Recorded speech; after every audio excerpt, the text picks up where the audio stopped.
Student, welcome to my channel. तो start हो चुकी है हमारी 95 प्लस सीरीज। इसमें हम सिर्फ और सिर्फ थ्योरी का पोर्शन ही पढ़ाएंगे अकाउंट्स 12th स्टैंडर्ड के लिए। न्यूमेरिकल पोर्शन फिनिश हो चुका है, उसके और एडवांस न्यूमेरिकल लेकर के हम आएंगे, लेकिन अभी सिर्फ थ्योरी। क्यों थ्योरी? क्योंकि अब अकाउंट्स का पेपर जो नया आ चुका सैम्पल पेपर आपने देख लिया होगा, थ्योरी पर ज़्यादा प्रेशराइज और ज़्यादा होती भी है आपके लिए इम्पोर्टेंट, ठीक है ना, क्योंकि थ्योरेटिकल नॉलेज होनी बहुत ज़रूरी होती है। एनपी अपना फिनिश हो चुका था और अब हम शुरू करेंगे आज से पार्टनरशिप। तो आज के इस वीडियो में आप क्या पढ़ेंगे? आज के इस वीडियो में आप पढ़ेंगे पार्टनरशिप फंडामेंटल, बेसिक सारा। ठीक है, तो चलते हैं अपने वीडियो की साइड।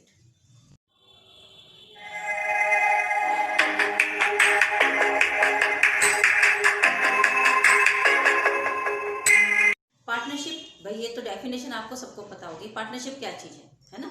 जब दो या दो से ज़्यादा लोग एक साथ किसी भी चीज़ पर बिजनेस करने के लिए राजी हो जाते हैं। तो ये तो सिंपल चीज़ हो गई हमारी, है ना। यहाँ क्या करेंगे वो लोग? बिजनेस करेंगे, एग्रीमेंट होगा उनके बीच में और एक दूसरे के साथ वो हर चीज़ के लिए सहमत होंगे, कंसेंट होगा। यहाँ पर मिनिमम जो भी पार्टनर्स हो सकते हैं वो कितने होते हैं? 2। मैक्सिमम के लिए काफ़ी पहले कभी 10 हुए थे जो बैंकिंग सेक्टर थे, फिर मैक्सिमम 20 किए गए, उसके बाद अब जो है वो कितने हैं? 50। कम से कम 2 और ज़्यादा से ज़्यादा 50 मेंबर्स हो सकते हैं। म्यूचुअल अंडरस्टैंडिंग के साथ वो बिजनेस करने के लिए राजी होते हैं और यहाँ पर वो प्रॉफिट या लॉस को आपस में शेयर करते हैं। ठीक है। Partnership firm is not a separate legal entity from its partner. ये बहुत इंपॉर्टेंट चीज है।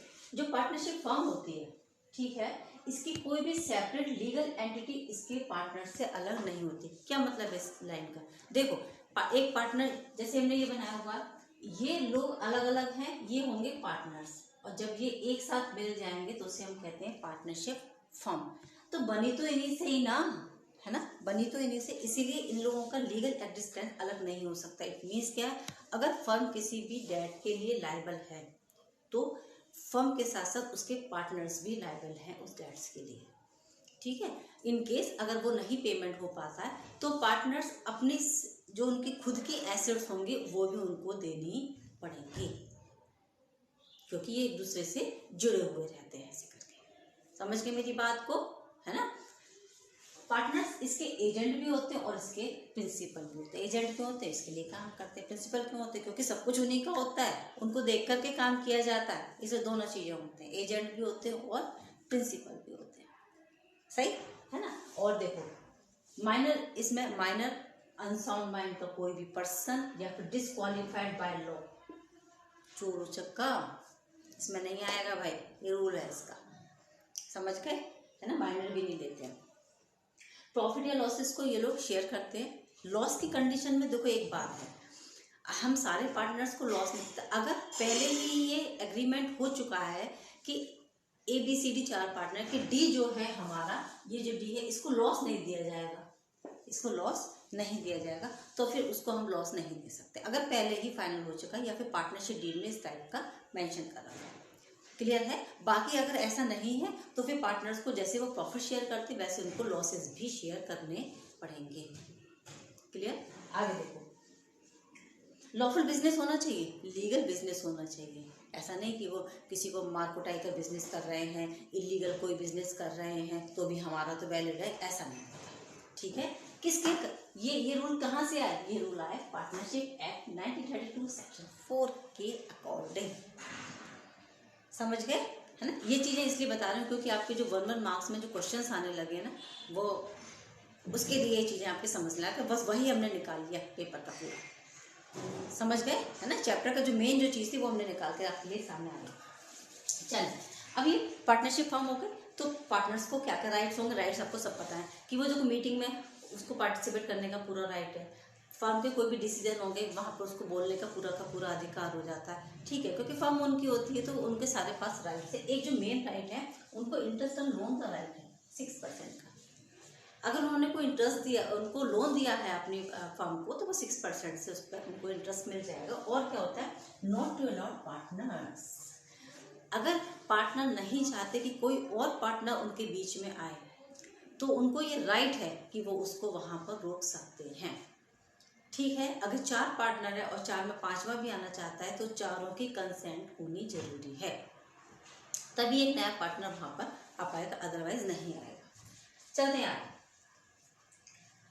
देखो ये जो अब ये हमने पार्टनरशिप हमने शुरू की, इसके लिए एक लीगल यानी कि रिटन में अगर हम लिख लेते हैं, किन्हीं चीज़ों का एक एग्रीमेंट कर लेते हैं तो ज़्यादा बेटर होता है। ये ओरल भी हो सकता है, रिटन भी हो सकता है, लेकिन एग्रीमेंट होना चाहिए। ठीक है, उसे कहते हैं जो रिटन में लिखा हुआ हो, है ना, उसे हम एग्रीमेंट को क्या कहते हैं, पार्टनरशिप डीड। ये पता होगा सब आप लोगों को, उसे पार्टनरशिप डीड कहा जाता है। पार्टनरशिप डीड में उनकी सारी जितनी भी बातें होती हैं वो सब लिखी रहती हैं, जैसे आपका जो पार्टनर्स हैं उनके नेम, है ना, फ़ोन नंबर्स, उनके एड्रेसेस, उन्होंने कितनी कैपिटल उसमें लगा रखी है, उसके बारे में कितना लॉसेस, कितना प्रॉफिट वो लोग शेयर करेंगे, कितनी कैपिटल लगा लेकर के आएंगे, ये सारी चीज़ें उसके अंदर मेंशन होती हैं पार्टनरशिप डीड में। देखो क्या है ये, है ना, एग्रीमेंट रिटन और लीगल। अच्छा ये और क्या है, ये लीगल होता है पूरी तरीके से पार्टनरशिप डीड। अच्छा इसमें क्या क्या लिखा रहता है, इसमें rights, duties, liabilities of each partners. Dispute का सेटलमेंट कैसे होगा, अगर लड़ाई हो जाती है बीच में तो कैसे सेटलमेंट किया जाएगा, ये भी पार्टनरशिप डीड में लिख दिया जाता है। लॉस कितना है, प्रॉफिट कितना लिया जाएगा, दिया जाएगा नहीं दिया जाएगा, सारी चीज़ें लिखी रहती है। देखो है share of profit, interest on capital, interest on drawing, interest on loan, remuneration, admission, ये सब कुछ लिखा रहता है। अब सोचो क्या पार्टनरशिप एसेंशियल है फर्म के लिए? नहीं, बिल्कुल नहीं, बिल्कुल नहीं। अगर आप चाहें तो बिना पार्टनरशिप डीड के भी पार्टनरशिप कंटिन्यू कर सकते हैं। अगर पार्टनरशिप डीड नहीं है तो एक्ट 1932, ये पार्टनरशिप एक्ट 1932 अपने आप से अप्लाई हो जाता है फर्म पे। और अगर पार्टनरशिप एक्ट लगा हुआ है 1932 तो ये शेयर ऑफ प्रॉफिट इक्वली होगा, इंटरेस्ट ऑन कैपिटल नहीं पेड होगा, ड्राइंग्स नहीं चार्ज किया जाएगा, इंटरेस्ट ऑन लोन जरूर दिया जाएगा 6% से, रेम्यूनरेशन नहीं दिया जाएगा, एडमिशन अगर वो लोग चाहते हैं, उनकी कंसेंट है आपस में, तो फिर आप उसको रेम्यूनरेशन माने एडमिशन किसी भी पार्टनर को कर सकते हैं, अदरवाइज नहीं कर सकते। इसका मतलब अगर पार्टनरशिप डीड नहीं है तो सिर्फ इंटरेस्ट ऑन लोन जाएगा बस, और कुछ भी नहीं जाएगा। शेयर ऑफ प्रॉफिट इक्वल हो जाएगा, क्वेश्चन में मेंशन होगा ऐसा, समझ गए। और चलते हैं आगे। पार्टनरशिप डीड में चेंजेस हो सकते हैं, जो लिखा हुआ है उसमें चेंजेस हो सकते हैं, हाँ हो सकते हैं, बिल्कुल चेंज हो सकते हैं पार्टनरशिप डीड के अंदर। अगर सारे पार्टनर्स राजी हैं किसी भी एक प्रोविजन में चेंज कराने के, तो वो आराम से 1 में, 2 में, 4 में वो लोग चेंज कर सकते हैं। ठीक है, अच्छा और चलते हैं। जरूरी तो है ही नहीं, अभी हमने बता दिया, बिल्कुल नॉट एसेंशियल, बिल्कुल जरूरी नहीं है, लेकिन जरूरी नहीं है तो फिर आप भाई जो डिस्प्यूट होंगे वो उसका निपटारा आप जाने, आपका काम जाने, है ना, फिर वो लोग उसमें लायबल, उनके लिए इसके लिए वो लायबल नहीं हो सकते। चलो आगे चलते हैं। प्रोविजन है कुछ पार्टनरशिप एक्ट के, कुछ और सिंपल चीजें हैं। देखो बता रखा है कि एक minor can be a member, minor member हो सकता है सेक्शन 30 के हिसाब से। ठीक है, अगर सारे पार्टनर्स इस बात के लिए तैयार हो जाते हैं तो एक माइनर को भी हम पार्टनरशिप में रख सकते हैं। एडमिशन रिटायरमेंट, अगर हमें किसी पार्टनर को एडमिट करना है या रिटायरमेंट लेना है तो सेक्शन 31 ये कहता है कि पार्टनर्स की आपसी कंसेंट कर सकते हैं। रजिस्ट्रेशन ऑप्शनल होता है, पार्टनरशिप फर्म का रजिस्ट्रेशन ऑप्शनल होता है, आप चाहें तो करा लें, नहीं चाहें तो मत कराएं। लेकिन आप ये नहीं कराते तो होने वाले डिस्प्यूट के लिए आप ही जिम्मेदार होते हैं, समझ गए। Firm is dissolve, death of a partner, partnership deed does not exist, partnership does अभी यहाँ पर एग्जिस्ट नहीं होती है। अगर ये पार्टनरशिप डीड एग्जिस्ट नहीं है तो ये पार्टनरशिप ये एक्ट यहाँ पर एप्लीकेबल हो जाता है, अदरवाइज नहीं होगा। अदरवाइज तो वही काम होगा जो पार्टनरशिप डीड में लिखा हुआ है। इतनी बात मेरी समझ में आ गई आप लोगों को? ये यहाँ से हमारा बेसिक स्टार्ट हो गया, इतनी सब यहाँ पे आई थिंक इतना बहुत कुछ हो गया इसके अंदर कंप्लीट। ठीक है, चलो अब आगे चलते हैं हम, और थोड़ी थोड़ी चीज़ें छोटी छोटी आपको बताते जाएंगे। प्रैक्टिस पर आ जाते हैं। पार्टनर्स की कुछ लायबिलिटीज़ भी होती हैं। देखो सिंपल 2 लायबिलिटी क्या होती है। एक तो वो पार्टनर माने फर्म के साथ ही बिजनेस कर रहा है, फर्म के कंपटीशन में है, फर्म का पार्टनर है, बिजनेस सेम कर रहा है, फर्म के कंपटीशन में प्रॉफिट हो जाता है उसको। उस प्रॉफिट को उसे फर्म को देना पड़ेगा, क्योंकि वो फर्म का कौन है, वो पार्टनर है, लायबिलिटी है उसकी। और एक और चीज, अगर वो दूसरा ट्रांजैक्शन करता है ना, लेकिन फर्म के कुछ रिसोर्सेज को यूज कर लेता है ना, फर्म की गुडविल को यूज कर लेता है, तो भी उसे फर्म को प्रॉफिट देना पड़ेगा। समझ गए आप मेरी बात को? ठीक है, एक तो फर्म के रिसोर्सेज यूज करे, या फिर दूसरा फर्म के जैसा बिजनेस करे कंपटीशन में। ठीक है, दोनों ही कंडीशन में उसे फर्म को, अपनी पार्टनरशिप फर्म को क्या देना पड़ेगा, प्रॉफिट देना पड़ेगा। चलें आगे देखो, पेमेंट टू पार्टनर्स। पार्टनर्स को हम पेमेंट करते हैं, क्या क्या पेमेंट करते हैं, बहुत सारी चीजें हैं, जैसे सैलरी है, इंटरेस्ट ऑन कैपिटल है, ठीक है ना, और क्या करते हैं, रेंट पेड करते हैं, इंटरेस्ट ऑन लोन पेड करते हैं। अब बात आ जाती है कि एक होता है चार्ज अगेंस्ट प्रॉफिट और एक होता है appropriation of profit. Charge against profit, charge against profit मतलब इसे, ये जो वो खर्चे होते हैं जो प्रॉफिट में से निकाले जाएंगे, प्रॉफिट में से निकाले जाएंगे ये खर्चे, इसलिए तो उसका नाम चार्ज अगेंस्ट प्रॉफिट रख दिया।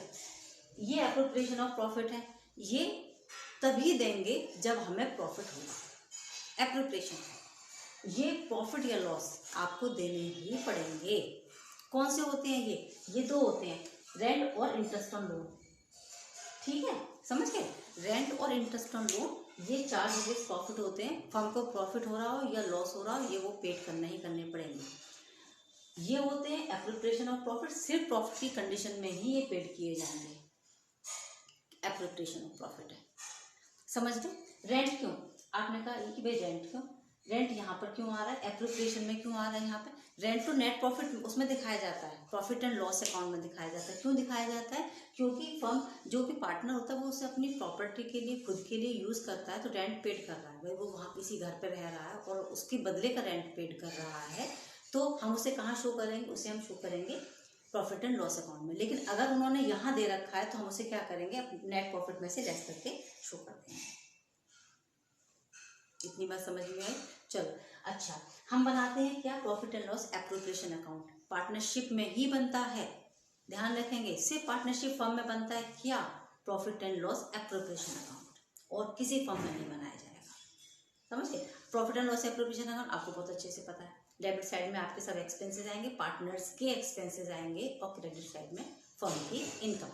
नेट प्रॉफिट से स्टार्ट कर देते हैं इसको, बाय नेट प्रॉफिट जो भी दे रखा होगा, अगर नेट लॉस होगा तो टू साइड पे लिख देंगे, डेबिट साइड पे।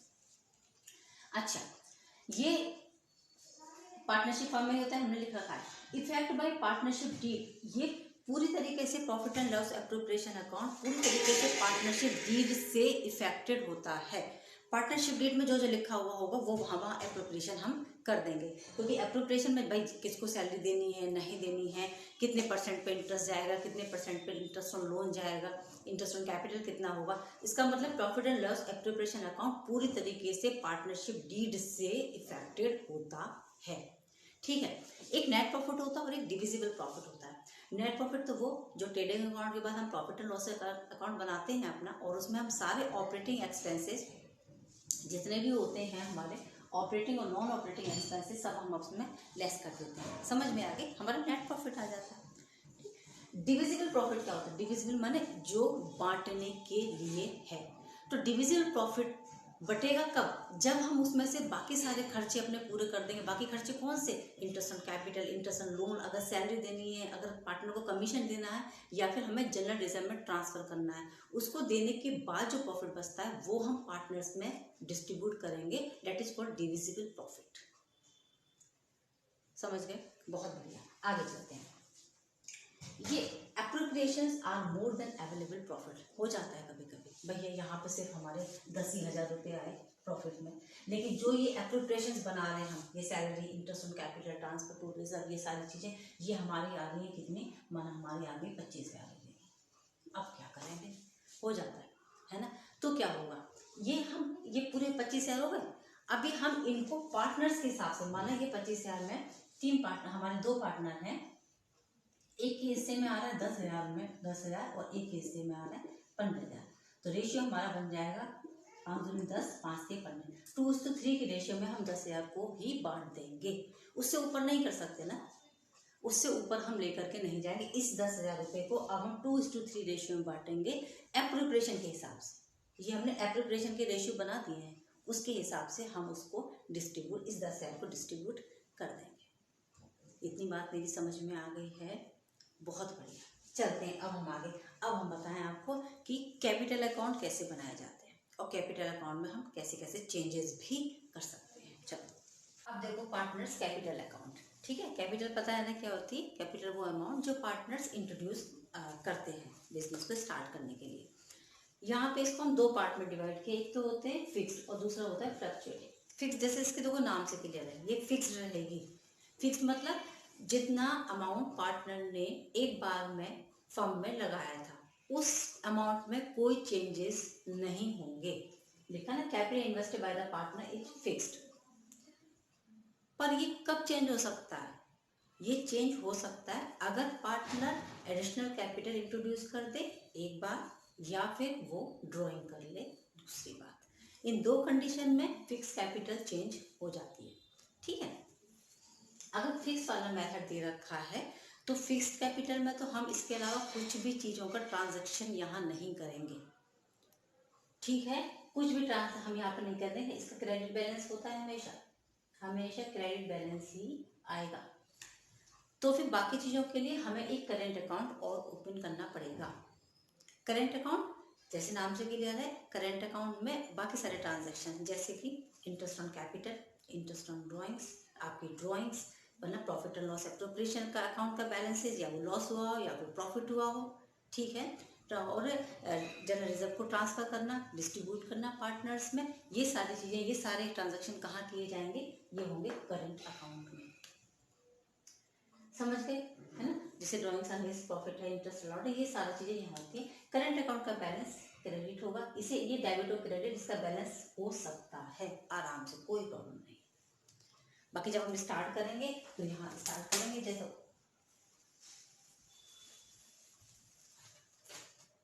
हम इसको स्टार्ट करेंगे, जैसे हम अगर एक बना दें, एक स्पेस में छोटा सा बना दें अपना, तो जैसे ये बना है ना, हम इसे करंट अकाउंट बना दें, या फिर हम इसको कैपिटल अकाउंट यहाँ लिखेंगे हम बाय बैलेंस, ठीक है, आ जाएगा। और बाकी सारे ट्रांजैक्शन यहाँ पर आ जाएंगे, जो बैलेंसेस आ जाएंगे वो यहाँ पे इसका जो आएगा टोटल होकर के वो टू बैलेंस, क्रेडिट बैलेंस इसका आ जाएगा। ये जो बैलेंस है ये डेबिट भी हो सकता है और क्रेडिट भी हो सकता है।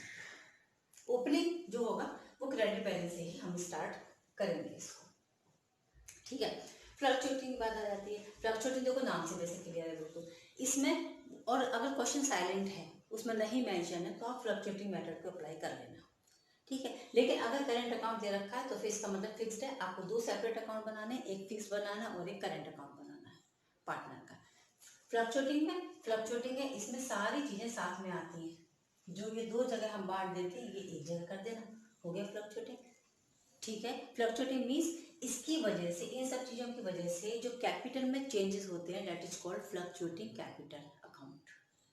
और ये फिक्स्ड है, इसमें हमने कोई चेंजेस नहीं करने अनलेस अगर ड्राइंग्स हो रही हैं तो, और कैपिटल इंट्रोड्यूस हो रही है तो। ये इतनी बात क्लियर है। चलो ड्राइंग्स की साइड चलते हैं। ड्राइंग्स क्या चीज़ होती है? ड्राइंग्स एक अमाउंट होती है जो पार्टनर्स विड्रॉ करते हैं अपने पर्सनल यूज़ के लिए, ठीक है। अच्छा अब बात आ जाती है वो ड्राइंग्स करते किस में से हैं, मैंने वो निकालते किस में से। अच्छा ये कैश में भी हो सकता है और एज काइंड भी हो सकता है, मैंने सामान भी हो सकता है जो आप अपने बिजनेस से निकालना है, समझ गए। दो चीज़ें होती हैं, एक तो आप कैपिटल में से विड्रॉ कर सकते हो अपनी जो अपनी लगाई है, और एक होता है प्रॉफिट, जो एक्सपेक्टेड प्रॉफिट है आप उसमें से विड्रॉ कर सकते हो, समझ गए। अब देखो अगर आउट ऑफ कैपिटल किया है आपने, कैपिटल में से ड्राइंग कर ली है, तो फिर इसमें इंटरेस्ट ऑन ड्राइंग नहीं चार्ज किया जाएगा, क्योंकि इफेक्टेड क्या हुआ, इफेक्टेड आपकी कैपिटल हुई है ना, तो इंटरेस्ट ऑन कैपिटल हम कम कर देंगे ना हम, है ना। यहाँ पे इसका कोई इफेक्ट नहीं पड़ेगा, बात समझ में आ गई। तो अगर आउट ऑफ कैपिटल है तो no interest, interest on drawing नहीं लगेगा, बात समझे। लेकिन अगर आउट ऑफ प्रॉफिट है तो इंटरेस्ट ऑन ड्राइंग आपको पेड करना ही करना होगा, ठीक है। बात आ जाती है कि भाई क्या जरूरत है इंटरेस्ट ऑन ड्राइंग को पेड करने की है। अगर ड्राइंग्स पर इंटरेस्ट पार्टनर्स पेड नहीं करेंगे तो फिर क्या, उनको तो उनको इजी हो गया ना, उठा करके रुपया निकाल ले गए फर्म में से अपना काम कर लिया, फिर आकर के जब मर्जी हुई तब दे दिया, फिर ले गए, फिर निकाल लिया। तो ये जो एक्सेसिव यूज होता है ना, वो रुक जाएगा। आपने इंटरेस्ट ऑन ड्रॉइंग, आपने 1 लाख रुपए ले लिए फर्म में से, 6% लगा दिया गया आप पे, 6,000 रुपये पेड करने पड़े। हमने 2 लाख ले लिया, हमें 12,000 रुपये देने पड़े। समझ में आ गई है ना। तो ये ओवर यूज रोकने के लिए इंटरेस्ट ऑन ड्रॉइंग को लगाना बिल्कुल सही होता है, लगाना चाहिए। ठीक है, लगता कैसे है, अगर साइलेंट है क्वेश्चन तो बिल्कुल एवरेज लगता है 6/12 से। 6 मंथ का कोई डेट मेंशन नहीं है, 6/12 कर देना रेट लगा करके। इरेगुलर अगर ड्राइंग है तो total of product rate of interest और 1/12 कर देना अगर इरेगुलर है ना। अगर रेगुलर बता रखा है मंथ के शुरुआत में, बिल्कुल कहते हैं कि हर बिगनिंग ऑफ एवरी मंथ, तो n+2 n+1 एक फॉर्मूला आ जाता है इसमें, है ना। अगर वो कहते हैं मिडिल तो सिर्फ n/12 आ जाता है। अगर कहते हैं कि मंथ के लास्ट में, हर महीने के लास्ट में वो ड्राइंग्स करते हैं, तो फिर आ जाता है n-1/12। n मतलब नंबर ऑफ आपके ईयर, वो मंथ्स, नंबर ऑफ मंथ्स। समझ आ गई इतनी बात मेरी, यहाँ पर इतनी बात क्लियर हो गई। चलो एक और लास्ट आपका टॉपिक रह गया, इंटरेस्ट ऑन कैपिटल, वो और बढ़ा देते हैं बस। बात करते हैं, बस लास्ट आ जाता है इंटरेस्ट ऑन कैपिटल की। कैपिटल वो जो पार्टनर्स इंट्रोड्यूस करते हैं, ठीक है। अब हमें उस पर इंटरेस्ट ऑन कैपिटल इंटरेस्ट देना पड़ता है। ये अगर पार्टनरशिप डीड में ये मेंशन है तो ही देंगे, अदरवाइज नहीं दिया जाएगा, ठीक है। अच्छा अब आ जाते हैं, ये पार्टनर्स के जो कैपिटल अकाउंट होता है उसमें ये क्रेडिट कर दिया जाता है। पार्टनर्स कैपिटल अकाउंट आप लोग बनाएंगे जब न्यूमेरिकल करेंगे तब। अच्छा अब बात आ जाती है कि partners contribute unequal amount but share profit equally. क्यों देते हैं हम इंटरेस्ट ऑन कैपिटल, क्या जरूरत है देने की, क्वेश्चन आता है ये। तो इसलिए देते हैं क्योंकि पार्टनर्स अगर कंट्रीब्यूट करते अनइक्वल अमाउंट, ठीक है, लेकिन जो प्रॉफिट कर रहे हैं शेयर को इक्वल कर रहे हैं। अनइक्वल अमाउंट, किसी ने 1 लाख रुपए लगाए, किसी ने 2 लाख रुपए लगाए, लेकिन जो मिलने वाला प्रॉफिट है वो दोनों को सेम मिल रहा है, तो भाई फायदा क्या हुआ आपका ज़्यादा लगाने का और हमारा कम लगाने का। इसलिए उनको इंटरेस्ट ऑन कैपिटल दे दिया जाता है कि भाई वो खुश रहें, उन्होंने ज़्यादा लगाया तो ज़्यादा इंटरेस्ट मिल जाएगा। समझ गए, एक तो ये सिचुएशन बनती है। दूसरी बनती है कैपिटल इज सेम, कैपिटल तो सेम है, 1 लाख तुम्हारी 1 लाख हमारी, लेकिन जो प्रॉफिट शेयरिंग रेशियो है वो अनइक्वल है, ठीक है। हम दोनों ने सेम लगाया लेकिन मिलने वाला जो प्रॉफिट का रेशियो है वो सेम नहीं है। एक को 1:2 दे दिए, एक को 1:4 दे दिए, ये कौन तरीका है भाई। तो फिर अगर ये ऐसा है तो भी उस कंडीशन में इंटरेस्ट ऑन कैपिटल दे दिया जाता है, जिससे पार्टनर्स को ये ना लगे कि भाई हमने कैपिटल लगाई थी और हमें कम मिल रहा है, लो भाई तुमने ज़्यादा लगाई थी तुम ले लो। समझ गए, चलो आगे चलते हैं। लेकिन इंटरेस्ट ऑन कैपिटल हमेशा ओपनिंग कैपिटल पर कैलकुलेट किया जाता है। अगर बैलेंस शीट आपको दे रखी है इसका मतलब उसमें क्लोजिंग कैपिटल है, आप ओपनिंग कैपिटल कैलकुलेट कर लेंगे, आपने पढ़ी हुई होगी, फिर भी एक छोटा सा हमने लिख दिया है। ओपनिंग कैपिटल कैसे कैलकुलेट करते हैं, क्लोजिंग कैपिटल में drawings interest on drawing add कर दो। अगर एडिशनल कैपिटल कोई भी इंट्रोड्यूस की है, इंटरेस्ट ऑन कैपिटल अगर हमने दे दिया है उसको, इन केस अगर दे दिया है तो प्रॉफिट अगर हमने दे दिया है तो वो लेस कर देंगे, तो आपका ओपनिंग कैपिटल कैलकुलेट हो जाएगा और उस ओपनिंग कैपिटल पर जो रेट मेंशन हो, ठीक है, उस रेट के हिसाब से इंटरेस्ट ऑन कैपिटल दे दिया जाता है। अगर एडिशनल कैपिटल भी इंट्रोड्यूस की गई है तो उसे जिस मंथ में की गई उस मंथ के अकॉर्डिंग वो भी इसको दिया जाएगा। बात और आ जाती है कि अगर interest on capital as a charge है या फिर एज अ एप्रोप्रिएशन है भाई, तो क्या होगा भाई, ठीक है।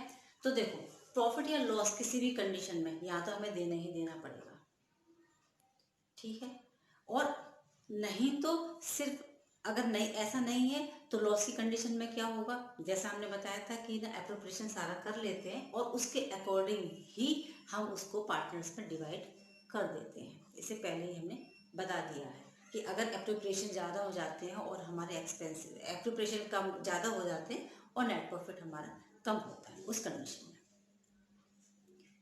क्लियर है इतनी बात मेरी, ये आपका इंटरेस्ट ऑन कैपिटल का यहाँ पर फिनिश हो जाता है। प्रॉफिट शेयरिंग रेशियो और आ जाता है। ये क्या चीज़ होती है? प्रॉफिट शेयरिंग रेशियो, जिस रेशियो में पार्टनर्स अपने प्रॉफिट का या लॉस को आपस में शेयर करेंगे, वो जो रेशियो होता है उसे हम कहते हैं प्रॉफिट शेयरिंग रेशियो। तो फंडामेंटल से रिलेटेड जो भी थ्योरी थी वो आपकी यहाँ पर आकर के कंप्लीट हो चुकी है। आई थिंक इसमें कुछ नहीं बचा है। अगर आप इसको पूरा अच्छे से पढ़ लेंगे 95 प्लस आपके कहीं नहीं है।